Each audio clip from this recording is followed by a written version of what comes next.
मुस्कुरा दिए सब। धन्यवाद। जैन कुल में हुए हैं ना, और अनंता में भी है तो मुस्कुराना तो बनता ही है।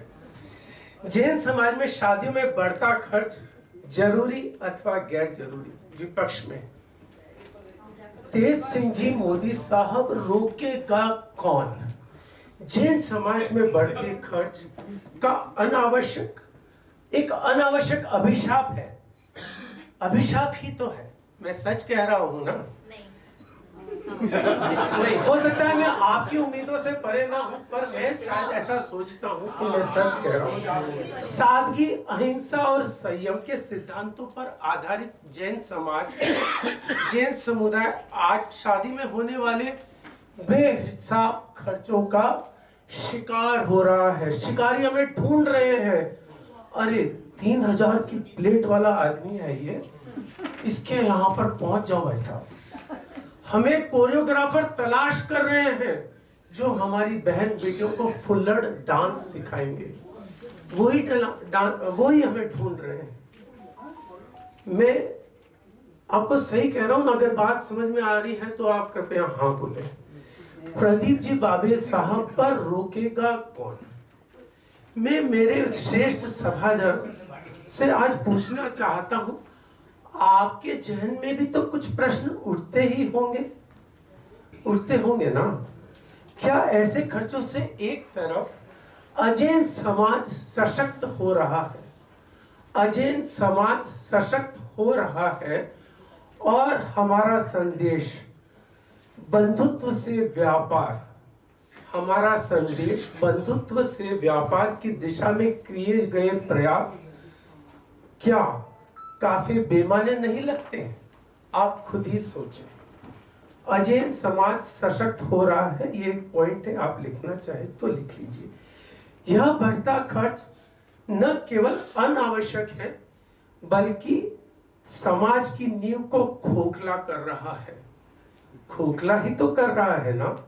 न प्यार, न विश्वास, न परंपरा, बस इवेंट का किया धरा। हेलो आनंद जी, आप 10 बजे नीचे आ जाइएगा, ढोल नगाड़े बज रहे हैं, कृपया होटल में ना सोए, धन्यवाद। वो भी कोई एमआई से बात कर रही है, कोई आपको प्रेम से नहीं बुला रहा है। बस पैसा बांटो, तमाशा दिखाओ। हमारे समाज में प्राचीन ग्रंथ विवाह को एक आध्यात्मिक बंधन माना गया है, न कि भौतिक दिखावे का मंच। पर आज हम प्री वेडिंग शूट पर फोकस कर रहे हैं, आज हम सुहागरात पर फोकस कर रहे हैं। मैं गलत तो नहीं कह रहा हूं तो बोलो हाँ। आबा मेहता जी, क्या रोकेगा कौन? कोई नहीं रोकेगा। क्या आर्थिक रूप से कमजोर आज हमारे जैन परिवारों पर अत्याचार नहीं हो रहा है? क्या भविष्य में परिवार के सदस्यों से आपसी संबंधों पर कोई विपरीत प्रभाव नहीं पड़ेगा? बात समझ में आ रही है तो मन में ही हाँ बोल लीजिए। पर सविता पगारिया भाभी जी, रोकेगा कौन? शादी दिलों का मिलन है, डॉलरों का ढेर नहीं। फिर भी लाखों या करोड़ों के आयोजन, फिर भी लाखों या करोड़ों के खर्चीले आयोजन आम हो गए हैं। भव्य मंडप, विदेशी लड़कियां, डीजे पार्टी, दारू पार्टी, 121 व्यंजन, 50 तरह की मिठाइयाँ। वाह वाह, 50 तरह की मिठाइयाँ खानदान में किसी ने खाई है एक दिन घर पे? यह बीच परिवार को कर्ज में, बोझ परिवार को खर्च में फंसा देता है। जहां हम जैसे मध्यम वर्ग परिवार अपनी पूरी बचत खत्म कर देते हैं, वहां कहानी शुरू होती है मन मुटाव की, दुख दर्द की। ये सब बात की परेशानियां हैं। मानसिक परेशानी सर में घुस जाती है। कितना खर्च किया, इसको पेमेंट कब करेंगे? बेटा तो लंदन घूमने गया है। बात समझ में आ रही है तो बोलो हाँ, पर मन में। पर दिनेश जी चौधरी साहब, रोकेगा कौन? जरा ठहर कर सोचना कि हाल फिलहाल कुछ विगत वर्षों में जो शादियां हुई यदि सोना चांदी खरीद लिया गया होता तो आज क्या भाव होता? तलेटिया साहब जानकारी देंगे आप? आने वाले समय के लिए यह बात क्या उतनी ही प्रासंगिक नहीं लगती? यदि आज भी हमारा उत्तर नहीं में है तो इसका तात्पर्य है कि हमें अपनों के भविष्य से कोई मोह नहीं है, बस दिखावा करना है और फिजूल खर्ची करके लोगों को खुश करना है। तू मेरे दाग में जरूर आना भाई। पर कल्पना धर्मावत भाभी जी रोकेगा कौन? अब परिग्रह भूल गए क्या? आस्था का क्या? धन संपत्ति और सांसारिक वस्तुओं के मोह में न रखना यह हमारे गुरु सिखाते हैं। पर जैन समाज में यह क्या हो रहा है? यह सामाजिक असमानता को बढ़ाता है। अमीर एक दूसरे को ऊंचा दिखाने की होड़ में भव्यता से प्रदर्शन कर रहे हैं और दिखावा कर रहे हैं, और जैन गरीब परिवार हाशिए पर जा रहा है। कोई तो स्कूटर वाला भी आएगा ना वहां शादी में, वो भी तो देख के प्रभावित होगा। फिर पति पत्नी में जो कलह होगा उसका जिम्मेदार कौन? ये जैन समाज को सोचना पड़ेगा। पर रमेश जी शाह साहब रोकेगा कौन? कभी विचार किया है कि लंबे चौड़े हरे भरे घास के लॉन पर भक्ष्य अभक्ष्य रूप से रात को जो हम खाना खा रहे हैं, हमें कब और कौन सी गति में लेकर जाएंगे?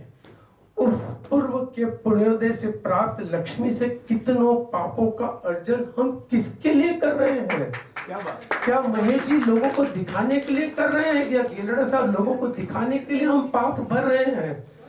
ये पाप कर्म उदय में जब आएंगे, हाँ हमें ही भुगतना पड़ेगा। इसको भुगतने के लिए मोदी साहब नहीं आएंगे, आनंद जी नहीं आएंगे, अनिल जी भी नहीं आएंगे। बात समझ में आ रही है तो बोलो हाँ। पर मंजू नौगुता भाभी जी रोकेगा कौन?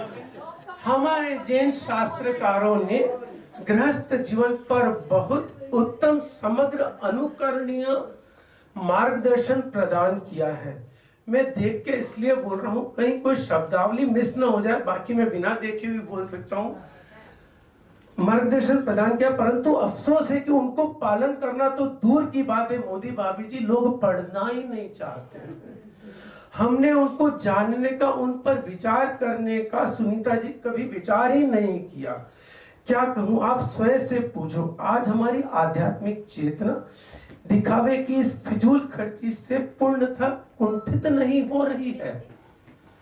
थोड़ा आप मनन करिएगा। पर जैन साहब नहीं, पर जैन साहब रोकेगा कोई नहीं। थोड़ा थोड़ा प्रयास हमें ही करना पड़ेगा। जैन समाज को सादगी का उदाहरण पेश करना चाहिए। मोहन जी बोरा साहब, क्या मैं सही कह रहा हूँ? नहीं, आपके विचार हैं ये, पर मैं शायद मैं सही कह रहा हूँ। उदाहरण पेश करना चाहिए मोहन जी बोरा साहब, न कि उपभोक्तावाद की गुलामी का शिकार होना चाहिए। रिश्तों को दौलत से नहीं प्रेम से जीतना पड़ेगा। सरल शादियां, सामुदायिक शादियां, पारंपरिक रीति रिवाज को समृद्धि में लाना पड़ेगा। निश्चित तौर पर जैन समाज को आज के भौतिकवादी समाज से अपने मूल संदेश अपव्यय से बचकर सादगीपूर्ण आध्यात्मिक रूप से विवाह को अपनाना ही होगा। जोधावत साहब, हमें अपनाना ही होगा। हम स्वयं पहल करेंगे, अपनी थोड़ी थोड़ी कोशिश आने वाले जैन समाज का चेहरा बदल सकती है। वो चेहरा सादगी, संयम और मधुरता, सच्चे प्यार का होगा। धन्यवाद।